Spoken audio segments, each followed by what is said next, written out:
Odile le podcast, une production de la plateforme francophone de lutte contre la désinformation, une collaboration entre l'Organisation internationale de la francophonie et Check First, avec Guillaume Custer et Floriane Marinier. Odile le podcast, c'est une série d'entretiens avec celles et ceux qui luttent contre les désordres de l'information dans l'espace francophone. Bonjour à tous et bienvenue dans Odile le podcast. On connaît tous la vérification des faits, c'est un exercice suffisamment compliqué mais qui ne se plonge pas toujours aux sources de la désinformation. Ça, c'est plutôt un rôle assumé par la recherche. Et nous avons le plaisir aujourd'hui d'accueillir dans le podcast Maxime Audinet, qui est spécialiste de la politique étrangère de la Russie, qui est chercheur à l'Institut de recherche stratégique de l'école militaire et cofondateur du collectif de recherche Coruscant.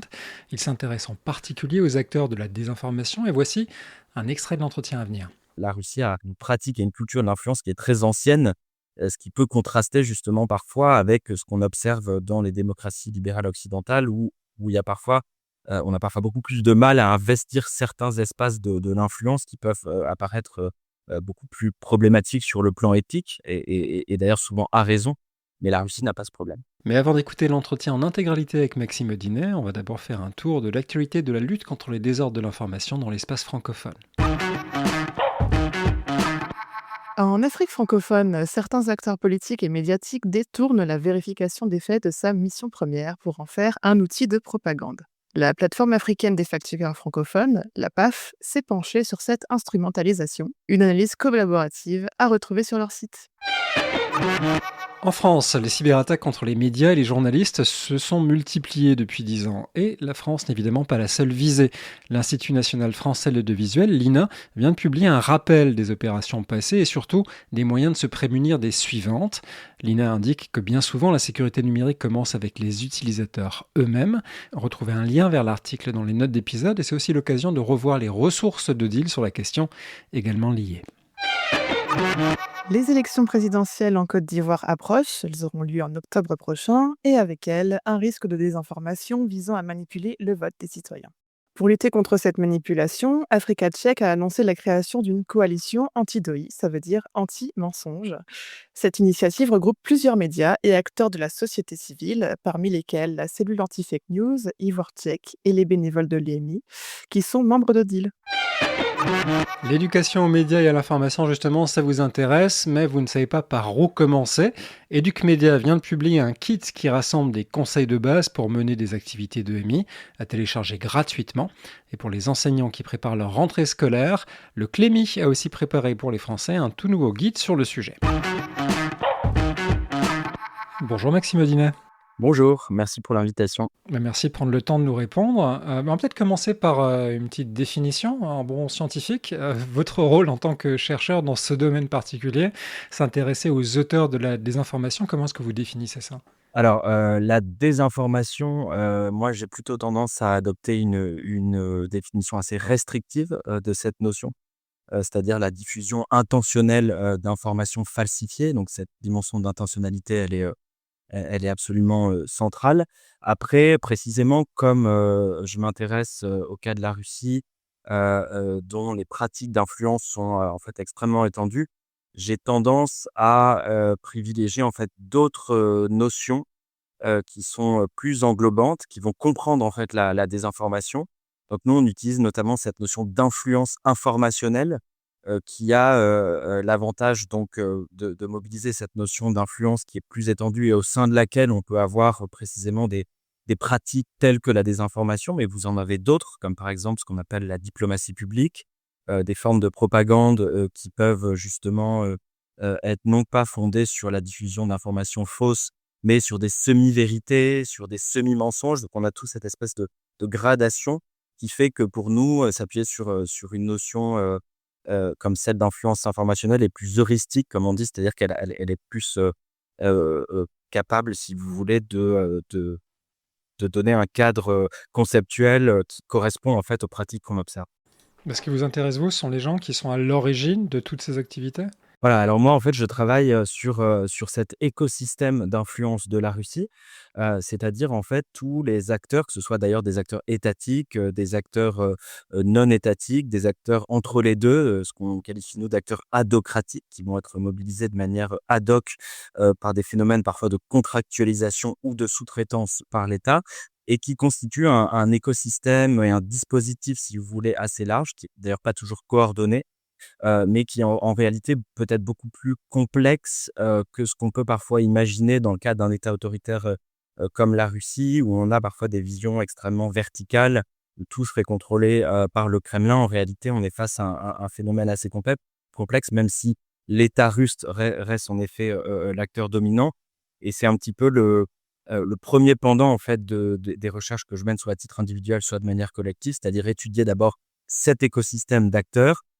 travailler ensuite sur les pratiques, d'influence, que ces acteurs vont mobiliser, donc ce que j'ai décrit tout à l'heure et ensuite on va s'intéresser aussi évidemment au contenu,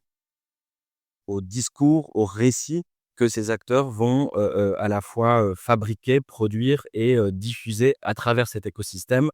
à l'étranger et je me suis notamment intéressé, en particulier au cas, des pays, européens, que ce soit, l'Europe occidentale ou l'Europe orientale, mais aussi au cas de l'Afrique et notamment l'Afrique subsaharienne. Ben, justement sur ce sujet-là de l'influence informationnelle de la Russie en Afrique subsaharienne francophone, ça ressemble à quoi? Qu'est-ce que vous pouvez nous dire là-dessus? Alors, ce qui est important d'abord de signifier, c'est que, en fait, la Russie, depuis la fin des années 2010 a vraiment considérablement renforcé, sa présence en Afrique subsaharienne, a renforcé aussi l'activisme de sa politique étrangère, dans cette, région du monde et notamment, par exemple, à travers, l'expansion du groupe de mercenaires, Wagner, qui a été, là encore un acteur, non officiel de la politique étrangère de la Russie et qui, à un moment donné, a été vraiment l'acteur dominant de cette présence russe, qui était pas d'ailleurs anodin puisque, ça permettait de donner à l'État russe un certain nombre de marges de manœuvre, pour pouvoir, étendre son influence dans un pays enfin, dans plusieurs pays de ce qu'on appelle le Sud global, qui sont d'ailleurs, je dirais des pays dans lesquels aujourd'hui la Russie essaie vraiment de considérablement renforcer sa présence depuis l'invasion à grande échelle de l'Ukraine et cette présence, accentuée de la Russie, elle s'est accompagnée justement parallèlement à des acteurs, classiques, j'allais dire, de politique étrangère justement, d'une stratégie d'influence qui, visait en particulier à légitimer, cette présence renouvelée de la Russie, mais aussi à venir discréditer, tous les adversaires qui venaient, se mettre sur sa route et on pense notamment à la présence française, et à l'armée française en particulier qui a été probablement, la cible la plus importante de ces campagnes d'influence et de désinformation, en Afrique. Et donc moi, ce qui m'intéressait, c'était vraiment, parmi les différents espaces de projection, de cette stratégie d'influence russe qu'effectivement j'avais, d'abord dans un premier temps étudié en Russie, en étudiant les acteurs à la source de cette stratégie d'influence. Là, j'ai voulu m'intéresser justement à comment cet écosystème, d'influence informationnelle dont je vous parlais avait été, heu heu, adapté et comment dire, s'était déployé finalement, notamment, dans des zones comme la République centrafricaine, comme les pays, du Sahel, parallèlement d'ailleurs à l'expansion du groupe Wagner. Donc on a vu par exemple, pour vous donner des exemples très concrets, on a vu, des médias, d'État comme RT et Sputnik, qui après, notamment leur interdiction au sein de l'Union européenne après 2022, ont vraiment très largement renforcé leur présence en Afrique. Mais on a vu aussi, tout, l'écosystème, d'influence de Yevgeny Prigojine, le fondateur, du groupe Wagner, qui historiquement était, implanté, comme on le sait à Saint-Pétersbourg, et qui a été très actif, notamment en Ukraine, depuis un certain temps. Mais on l'a vu aussi justement, on a vu cet écosystème, être déployé, d'abord en Centrafrique et puis, dans un certain nombre de pays de la région pour venir légitimer, cette présence de Wagner. Donc nous, ce qui nous intéressait, c'était justement, d'explorer, cette présence, et encore une fois d'étudier les acteurs, les interactions de ces acteurs avec, l'État, mais aussi, tous les discours, les récits, qui étaient propagés, par un certain nombre d'acteurs et c'est à ce titre que je me suis par exemple intéressé à toute cette rhétorique anticoloniale, qui a ressurgi très largement depuis l'invasion de l'Ukraine, mais qui était déjà depuis un certain temps déployé par Wagner et par ce qu'on a appelé la galaxie Prigojine, notamment en Afrique subsaharienne.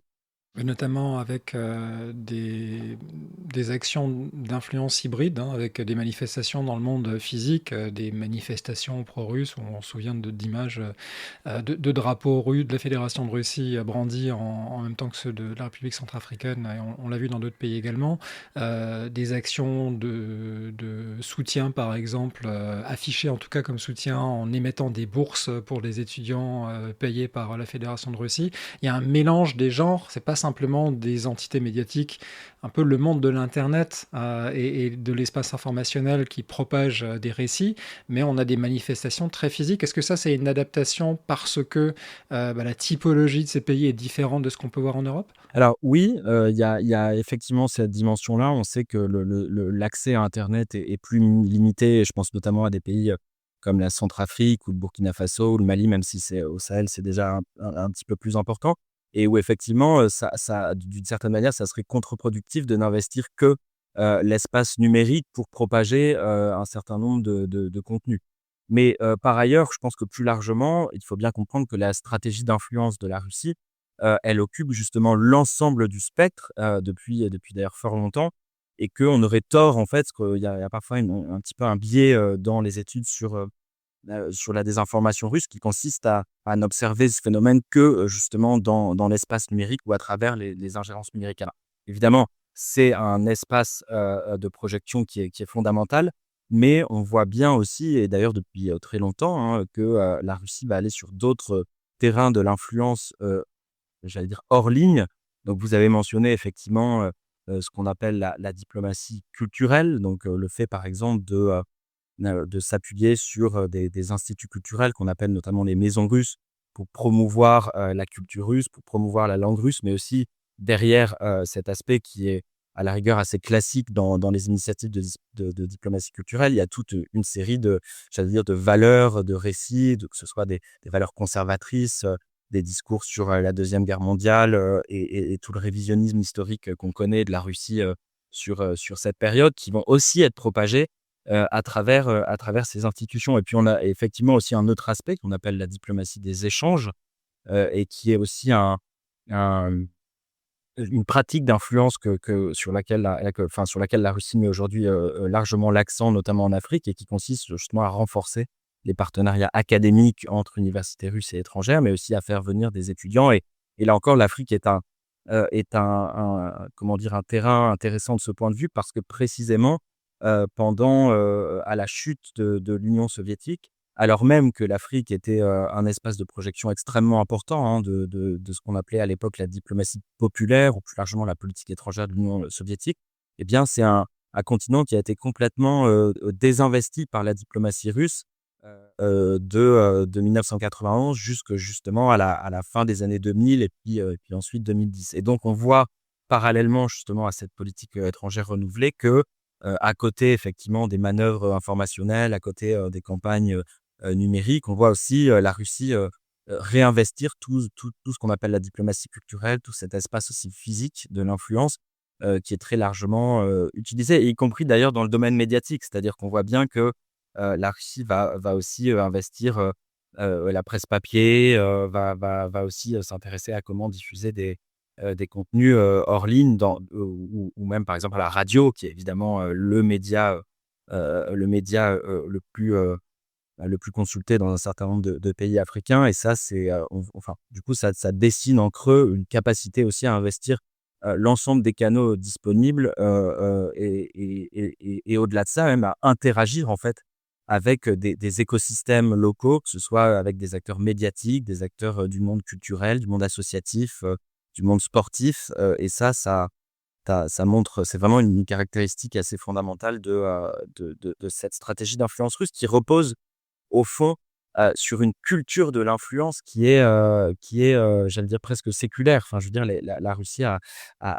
une pratique et une culture de l'influence qui est très ancienne, ce qui peut contraster justement parfois avec, ce qu'on observe dans les démocraties libérales occidentales où il y a parfois, on a parfois beaucoup plus de mal à investir certains espaces de l'influence qui peuvent, apparaître, beaucoup plus problématique sur le plan éthique et d'ailleurs souvent à raison, mais la Russie n'a pas ce problème. Bien, parmi ces acteurs, médiatiques, de la désinformation, on a justement le média russe, contrôlé par le Kremlin, RT, que vous évoquiez tout à l'heure. C'est un média qui a été suspendu dans l'Union européenne, mais qui continue de faire parler de lui, notamment à travers des procédures bâillons dont vous avez été la cible puisque en 2022, ce média a déposé une plainte en diffamation, à votre encontre, et à l'encontre de votre éditeur. Donc, vous avez été relaxé au début de cette année, et ensuite Arte France a fait appel. Mais on voit bien que, ce genre de procédure pose assez clairement les risques de votre métier. Quelle est votre réflexion sur, le sujet? Alors, donc oui, effectivement, RT, ça faisait partie des acteurs, c'était en fait un de mes objets d'études, importants, pendant ma thèse. Donc, au moment où j'ai mené, cette 1re partie de mes recherches, qui consistait à étudier justement les acteurs de cette stratégie d'influence, en Russie. Donc c'est vrai que j'ai passé du temps à ce moment-là, entre 2014 et 2019 à Moscou. J'ai mené, un certain nombre d'entretiens avec des acteurs, liés à Russia Today, à cette chaîne et ensuite après la soutenance de ma thèse, j'ai publié, la 1re édition, de ce livre qui effectivement a été attaqué, mais juste avant, l'invasion de l'Ukraine et juste avant cette interdiction. Et donc s'en est suivi une procédure assez longue, que je vais pas détailler parce qu'en fait c'est parfois assez technique. Mais effectivement, ce procès en diffamation qu'a intenté, RT France contre, mon éditeur et moi-même, relève effectivement de ce qu'on appelle, des procédures, bâillons ou en anglais SLAPP, donc Strategic Lawsuit Against Public Participation, et qui sont effectivement des pratiques, qui relèvent de ce qu'on appelle aussi parfois le lawfare, en anglais, c'est-à-dire en fait, une forme d'instrumentalisation du droit dans des États de droit, dans des démocraties libérales pour les retourner finalement, contre des personnes qui vont, travailler sur des objets, sensibles. Donc ça touche évidemment beaucoup les journalistes, ça touche aussi, des activistes, des responsables de ONG, et de plus en plus, ce qu'on observe aussi, c'est que ça touche de plus en plus des chercheurs. Le problème, c'est que, s'agissant de la recherche, en fait, le niveau de protection, des chercheurs face à ce type de phénomène est en fait, assez peu élevé, si ce n'est quasiment inexistant, ce qui est assez paradoxal et donc il se trouve que, mon procès est aussi intervenu à un moment où il y a une prise de conscience, de ce phénomène au sein de l'université, française avec des initiatives qui se montent, dans plusieurs universités pour justement mieux protéger, les chercheurs face à ces tentatives d'intimidation et mieux protéger aussi enfin créer un statut du chercheur plus protecteur. Et donc il y a des cas qui sont arrivés en France, notamment avec des chercheurs attaqués qui travaillaient en France, mais aussi on voit que, effectivement, parallèlement à ces attaques hybrides, à ces ingérences étrangères, en fait, le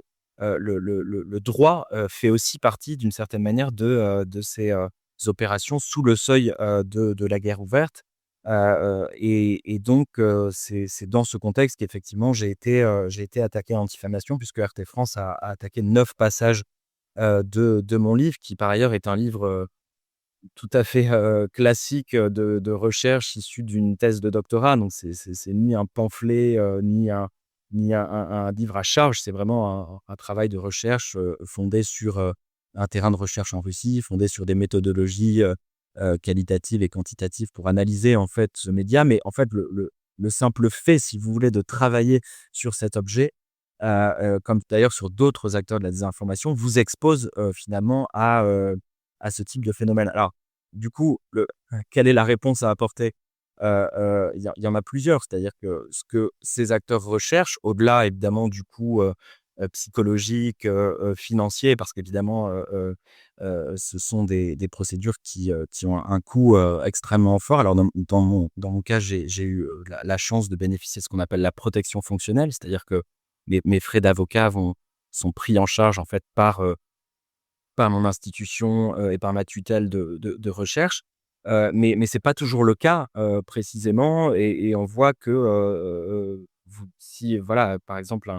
un chercheur qui va être, je sais pas, un doctorant dans une, université précaire ou un chercheur qui va être, entre 2 entre 2 postes, un chercheur indépendant, mais eux, si ça arrive, c'est absolument catastrophique. Et donc le danger le plus, important pour, les libertés académiques, c'est justement la question de l'autocensure. C'est-à-dire qu'au-delà de tout ça, le risque, c'est effectivement qu'à travers ces procédures, bah, finalement, plus personne ne souhaite travailler sur ces acteurs et notamment sur ces acteurs de la désinformation. Donc comment répondre à ça? Évidemment, bah, c'est précisément ne pas s'autocensurer, précisément continuer à travailler sur ces acteurs. Dans mon cas, par exemple, j'ai choisi assez rapidement, de publier du coup une édition augmentée, du livre, après l'invasion de l'Ukraine avec une bonne centaine de pages en plus. Ce qui était aussi au-delà du fait que j'avais besoin, tout simplement d'enrichir le livre, mais c'était aussi une manière de répondre à ce type de pression, et à mon avis, il faut surtout pas, baisser les bras et heureusement, je pense qu'il y a quand même une prise de conscience, que ce soit, à l'échelle de la société civile, à l'échelle du politique, à l'échelle évidemment des juridictions que finalement ce type de phénomène est parfaitement inacceptable et d'ailleurs, une directive, anti-SLAPP a été adoptée, il y a maintenant 1 an, il me semble, ou 1 an et demi, par l'Union européenne et elle est en train précisément de rentrer, dans les droits, nationaux des États membres et je pense que c'est une très bonne nouvelle en fait pour, notamment pour la recherche, mais pas que, pour les chercheurs qui travaillent sur la désinformation. On peut rappeler aussi qu'au-delà du pied de nez de l'édition augmentée, vous avez publié une tribune dans le Monde après la relax pour mettre les choses au point et justement pour dénoncer ces procédures bâillons dont vous avez été une des victimes, mais pas la seule. Et justement sur cette question-là, vous l'avez rappelé, vous bénéficiez du soutien de votre institution, au-delà aussi de membres de la société civile ici et puis et de responsables, ce qui se conçoit en Europe. À contrario, il y a des chercheurs en Afrique qui ont probablement envie également de travailler sur ces questions-là. Certains ont fait le choix de venir en Europe, on en a reçu dans ce podcast. Quid des autres? Leur travail est nécessaire. Est-ce qu'on a des solutions pour eux? Alors, c'est une question qui est évidemment très dure et c'est clair qu'en tant que chercheurs, européens, occidentaux travaillant sur ces objets, en fait, de fait, on est beaucoup plus protégés que dans des contextes, plus fragiles et notamment, dans des espaces, extrêmement vulnérables à ce phénomène et qui sont sujets, à, des montées justement qui est un phénomène d'ailleurs généralisé à l'ensemble du monde, de régimes, d'une forme d'autocratisation, de montée des populismes illibéraux dont l'une des pratiques est précisément de renforcer assez considérablement, le contrôle sur l'information. Donc c'est évident que, c'est beaucoup plus dangereux de travailler sur ce phénomène lorsque vous êtes, par exemple, aujourd'hui un journaliste burkinabé que lorsque vous êtes, un chercheur, à Paris, ou à Londres. Donc c'est à ce titre qu'il faut, apporter effectivement, des soutiens qui peuvent, être, et d'ailleurs je crois que ça vaut pour ce phénomène, j'allais dire de contrer, la désinformation, mais aussi sur l'étude même de ce phénomène, à travers des coopérations de recherche, à travers des financements de projets, internationaux, à travers l'accueil effectivement, de journalistes ou de chercheurs qui travaillent sur ce phénomène. Je pense qu'on pense aux mêmes personnes en l'occurrence et c'est clair que c'est de cette manière-là qu'on va permettre, aussi de construire des communautés, épistémiques comme on dit, qui travaillent sur la désinformation, et on voit d'ailleurs, je pense qu'il faut aussi parfois un petit peu, prendre de la hauteur par rapport à ce qui se passe et si on regarde ce qui s'est passé depuis une dizaine d'années, c'est assez considérable en fait à quel point, heu, que ce soit dans le milieu académique, mais aussi dans le milieu associatif ou dans le milieu journalistique, à quel point il y a eu, une prise de conscience absolument considérable de l'enjeu, de ce phénomène et même on voit aujourd'hui qu'on en arrive, j'étais récemment, à une conférence à Londres où il y a eu, toute une série de panels sur la désinformation. Alors plutôt, lié effectivement à la Russie et l'Ukraine, mais on voit qu'il y a, une qualité dans la réflexion, par exemple, sur un enjeu crucial aujourd'hui qui est celui des effets, de la désinformation. On sait que c'est un des sujets les plus difficiles aujourd'hui à étudier, et je pense que tous les gens qui travaillent sur ce phénomène le savent. Mais on a de plus en plus, du fait de cette structuration d'une communauté épistémique, de réponses qui sont apportées à ce phénomène et qui peuvent donner des clés de lecture, d'ailleurs, quel que soit le contexte, en fait, le contexte où cette désinformation est propagée. Alors pour revenir sur les sources de votre sujet d'étude, en résumé, la science est tester, documenter, comprendre et se mettre d'accord sur comment le monde fonctionne. Vous, ce qui vous intéresse, c'est de documenter qui se cache derrière les opérations qu'on voit. D'autres scientifiques contribuent aussi à ce savoir commun. Une fois qu'on sait, ou qu'on pense savoir, qu'est-ce qu'on fait de cette information, de ces informations? Je pense à l'organigramme que vous avez publié avec Colin Gérard il y a quelques mois de ça, notamment, qui détaille votre vision documentée de justement qui est derrière ces opérations d'influence. Qu'est-ce qu'on fait de cette masse d'informations? Elle est destinée à qui? C'est vrai que, ça pose la question une autre question qui est celui du rôle de la recherche, dans la société. Donc nous, c'est vrai que a priori, le 1er objectif qu'on se fixe quand on écrit un article un journal, une revue académique, c'est, d'améliorer les connaissances, sur un sujet donné. En l'occurrence, dans l'article que vous avez mentionné, l'idée, c'était vraiment d'essayer de montrer, une approche, j'allais dire, comme on dit, holistique ou une approche, complète de ce dispositif, d'influence. Là où c'est vrai que la recherche, qui a d'ailleurs, est déjà extrêmement poussée, hein, sur ce sujet, mais a une tendance parfois à explorer, ces acteurs, de manière, en silo ou de manière individuelle. Nous, ce qui nous intéressait, c'était de montrer comment, fonctionnait l'ensemble de ce dispositif et quels étaient les acteurs qui étaient, liés. Maintenant, si on s'intéresse comment dire? À la manière dont ces travaux peuvent avoir un effet sur la société ou peuvent, contribuer par exemple à l'action, publique, ce qui est aussi d'ailleurs quelque chose qu'on souhaite et qu'on assume, notamment à travers le collectif Coruscant, que vous avez mentionné, tout à l'heure. C'est précisément dans un contexte où, l'accès au terrain russe, est compromis, dans un contexte où, il y a une demande, sociale et politique de compréhension de ce qui se passe en Russie, notamment pour éclairer la décision publique. On a un rôle assez fondamental pour continuer, ne serait-ce que continuer en fait à produire de la connaissance et à permettre par exemple d'envisager une réponse,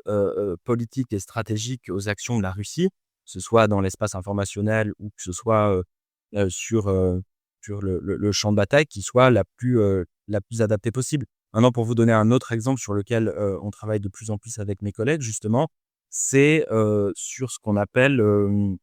on travaille beaucoup donc sur les récits stratégiques et on s'intéresse de plus en plus à justement à la question de la réception de, ces récits par les audiences qui vont être ciblées. Donc on mène des recherches, dans différents contextes, que ce soit, dans des pays effectivement du sud global, je pense à l'Afrique du Sud et l'Inde qui est un projet sur lequel je travaille. On va travailler aussi dans des pays d'Europe, orientale comme par exemple la Moldavie. Il y a toute une série de travaux, très qualitatifs. Je pense par exemple aux travaux de Laurent Cordonnier qui ont été menés en France, sur la réception des récits, notamment russes, mais pas seulement en France. Au Royaume-Uni, vous avez aussi toute une communauté de recherche assez structurée qui travaille sur les effets de la désinformation. Je pense à Maxime Aliukov ou Johanna Szostek, et qui travaillent par exemple sur des choses très intéressantes comme ce qu'ils appellent les effets indirects finalement, de la désinformation et des dispositifs de lutte contre la désinformation. Avec des choses qui parfois peuvent paraître contre-intuitives, comme le fait que, par exemple, lorsque vous luttez contre la désinformation, et ça c'est des études qui ont été menées, assez récemment et qui montrent que, il y a un effet paradoxal, c'est-à-dire que vous avez à la fois une capacité à réduire effectivement les croyances, dans des fausses informations, mais dans le même temps, vous augmentez le scepticisme généralisé, des audiences vis-à-vis des médias, mainstream ou des médias crédibles. Donc voilà, typiquement en fait ce genre de recherche assez poussée, ça permet d'affiner notre réflexion, sur ce phénomène et sur les moyens d'y répondre, et sur les moyens et par exemple, juste pour vous donner enfin un dernier exemple, la France aujourd'hui, est en train depuis maintenant 2 ou 3 ans de, restaurer, ce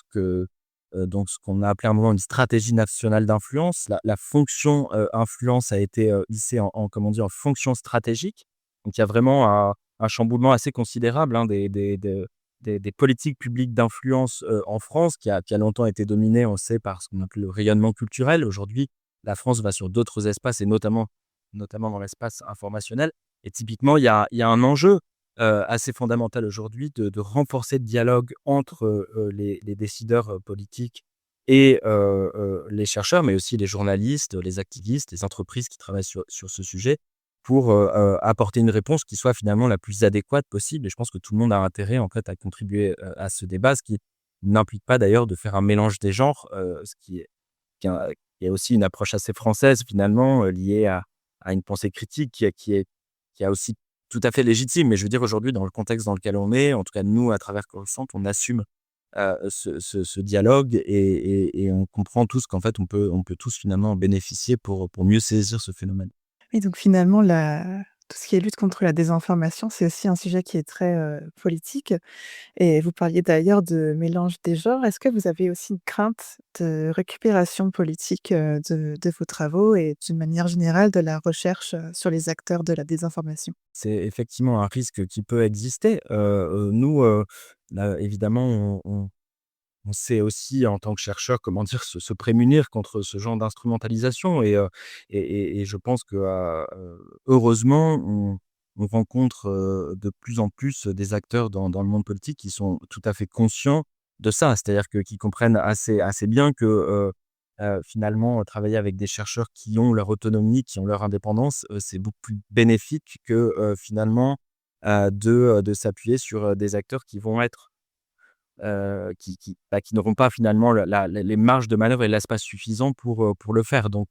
voilà, ça nécessite aussi d'adopter une certaine prudence, une certaine distance. Mais je crois qu'en l'occurrence, dans notre cas ou dans le cas des équipes avec lesquelles je travaille, ça fonctionne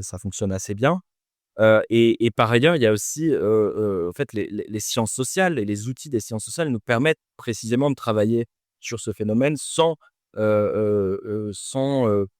j'allais dire, produire ce mélange de genres. Je vous donne juste un exemple. Moi, je m'intéresse en particulier à un phénomène qu'on appelle, en études de sécurité, la sécurisation. Je travaille sur la sécurisation des ingérences étrangères, notamment des ingérences étrangères de la Russie en Europe. Et la sécurisation, c'est en fait on va étudier le processus par lequel un enjeu, en l'occurrence ici l'influence russe ou les ingérences russes, va être, transformé, en enjeu de sécurité à la fois dans les discours politiques et dans les politiques publiques qui vont être adoptées pour l'étudier. Donc finalement, c'est une approche théorique qui permet cette prise de distance, puisque nous, on va s'intéresser voilà, à comment justement à la construction de cette menace russe, à la manière dont les pouvoirs publics, et notamment en Europe, moi je m'intéresse au cas de la France, mais aussi à d'autres pays européens, comme par exemple la Lettonie ou la Moldavie. Donc comment en fait cet enjeu va être pris à bras le corps et quelles sont les politiques publiques qui vont être mises en place pour y répondre. Et nous, on va étudier ce processus, ce qui permet, lorsqu'on va par exemple discuter avec des acteurs publics de ce phénomène, de faire éventuellement des ajustements de leur part. Et je pense qu'il y a aussi, ce que je vous disais tout à l'heure, je pense qu'il y a un certain nombre d'acteurs politiques qui sont finalement assez contents d'avoir des chercheurs qui vont peut-être venir mettre un petit peu un caillou dans la chaussure, mais qui vont aussi permettre finalement d'ajuster et de peut-être améliorer tout simplement les pratiques et les dispositifs qui vont être mis en place. Ça ne veut pas dire qu'on est toujours d'accord, hein, je ne vais pas vous le cacher, mais ça, à la rigueur, et puis chacun a son rôle. C'est-à-dire que par exemple, si on prend la question des récits ou des contre-récits qui vont être produits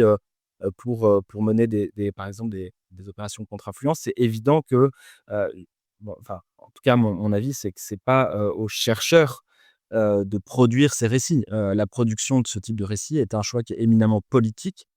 et c'est aux politiques et avec toutes les responsabilités qui lui incombent. Nous, on a d'autres types de responsabilités, notamment sur la véracité de la connaissance et la production scientifique qu'on va mettre à disposition dans l'espace public, mais le politique a un autre rôle et c'est là encore que chacun finalement reste finalement dans ses clous tout en dialoguant. Merci beaucoup Maxime Audinet. Merci à vous. Merci. Retrouvez Odile le podcast sur toutes vos plateformes de podcast favorites. Et n'hésitez pas d'ailleurs à y laisser vos notes et commentaires, ça aide vraiment la diffusion du podcast. Retrouvez l'ensemble de l'actualité de la lutte contre les désordres de l'information sur odile.org, odil.org.